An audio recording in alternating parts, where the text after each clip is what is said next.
விட்டுட்டு ஏதாவது அடாவடித்தலை பண்ண நினைச்ச உன்னை கண்ட துண்டமா வெட்டி கழிச்சு போட்டுடுவேன். ஹொக்கோம், டைகர் கா ஹொக்கோம்.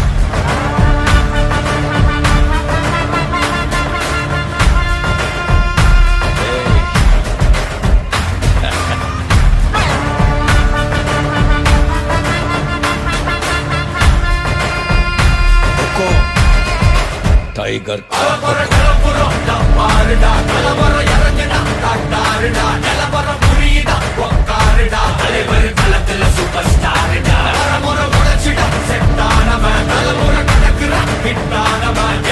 மனசுல ஜெயிச்சிட உரித்தானவன்.